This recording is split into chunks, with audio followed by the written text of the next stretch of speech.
change sideways. I can't believe that it's Freaky Friday. Ladies and gentlemen, welcome back to another episode of Car Ride Reactions, the show where every Friday is a freaky one. We just walked out of Freakier Friday, the legacy sequel from the 2003 really hit classic with Jamie Lee Curtis and Lindsay Lohan. I was pretty interested in this one the second I saw that they were dropping a sequel, even though a lot of legacy sequels are kind of hit and miss, and, you know, probably more miss lately, but I was interested, thought it was worth to go watch, so I went and checked it out. The first thing I'll say is it's not a perfect movie, but I genuinely laughed the whole way through it. I'm gonna go based on what I gave some other sequels this year. I mean, it's definitely better than I Know What You Did Last Summer. I'm probably gonna go 6 out of 10 on this one, but like really fun 6, laughing a bunch. And if you like the first Freaky Friday, I'd even go as far to say it's definitely worth checking out just for a follow-up. I will say, when Jamie Lee Curtis and Lindsay Lohan aren't in the movie, or like aren't in the scene, it kind of feels more like a Disney Plus movie than a Disney movie at times. So again, you know, not perfect, but not saying that to like knock it, saying that more for like expectations. I mean, because you see certain scenes where Jamie Lee Curtis probably stole not only the scene, but the whole movie. But I thought Lindsay Lohan was good. I liked her love interest, Eric, I think was his name. He was really good. And the daughters, Harper and Lily, I thought were actually really good too. Just not necessarily always the most interesting, and it didn't quite capture the magic of like the original Freaky Friday. Probably because they did a lot of the same things.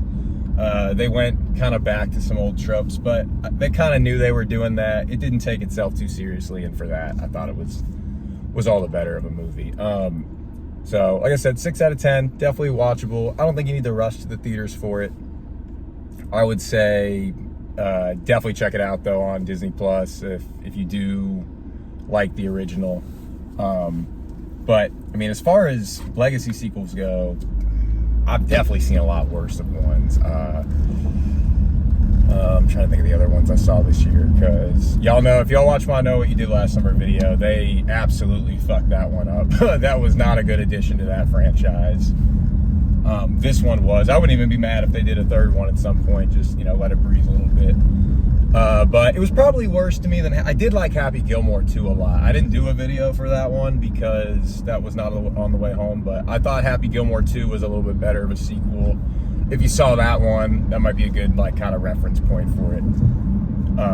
But everyone, they brought back a lot of people. I liked them bringing Chad Michael Murray back. I liked they brought the little brother back for a quick cameo. They brought the Pink Slip Band back.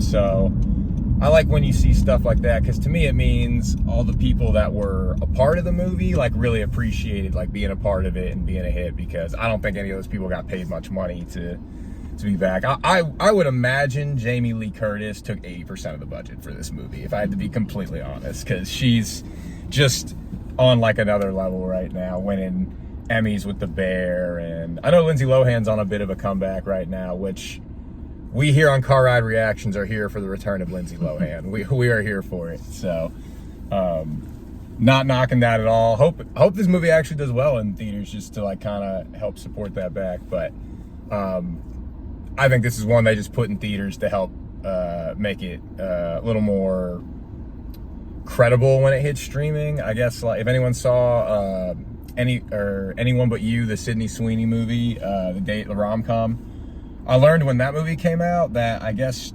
streaming movies do better if they were in theaters first. So now you're going to see a lot of movies that maybe originally we're going to go straight to streaming, go to theaters first, because it adds like some level of legitimacy to it. Like if you're out there looking for a random movie to watch, I guess it clicks in your mind like, oh, this one was in theaters, so for some reason you like move it to a different tier. So I could see the argument they just put this one in theaters to make more people watch it, but I think anyone that liked the original was going to watch this one anyway, and probably should.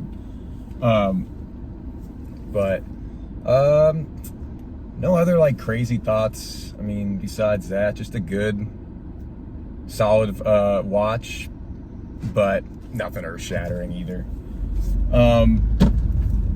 As far as trailers, there's some good trailers out there this time. I gotta remember, I wrote a couple down, but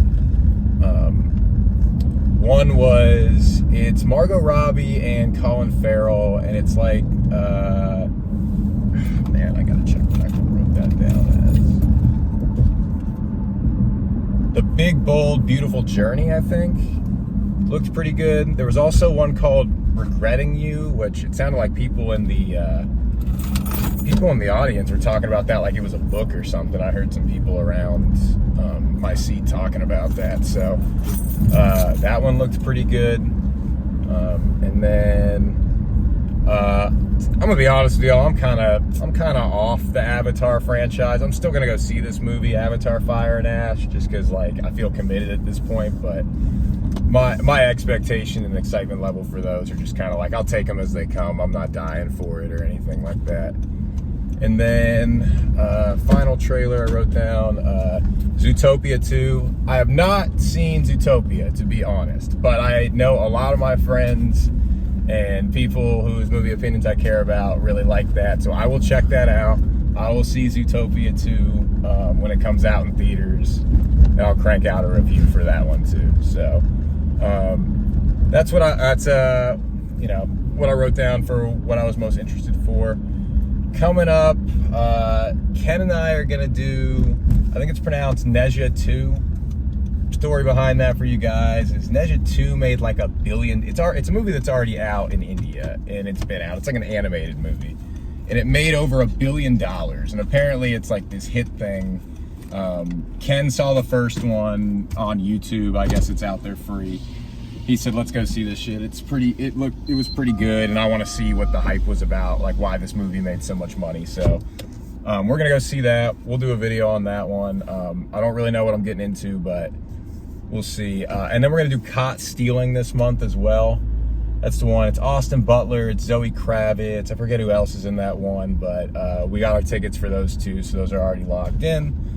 And then I'm gonna do him in September. I think there's some other stuff coming out, but I'm definitely gonna do him. It's Jordan Peele's new movie, Football, Marlon Wayans, the guy, and it has the guy from I Know What You Did Last Summer. So that's kind of what's coming up. And then, unfortunately, I shouldn't say that because the reviews are pretty good. I'm probably gonna go see Weapons soon in the next couple days, so stay tuned for that. But Weapons is a new horror movie with Julia Garner's in it. So if you watched Ozark or if you saw the new Fantastic Four, she's in it. And I'm not entirely sure what it's about, but it's like one day at like 3 a.m, every kid in like the city or the county or something just gets up and leaves and never comes back. So really creepy, but it's getting like 10 out of 10 reviews. I saw something that was like movie of the year, best horror movie ever, and like Sinners came out this year and was just like the best horror movie ever, and it's still my movie of the year. So I feel obligated to see this shit. I'm not looking forward to it, but educated opinion incoming. So anyway, hope y'all enjoyed. Let me know what you thought of Freakier Friday in the comments. Like, subscribe, all that stuff, and we'll keep it coming. Thanks, y'all. Have a good one.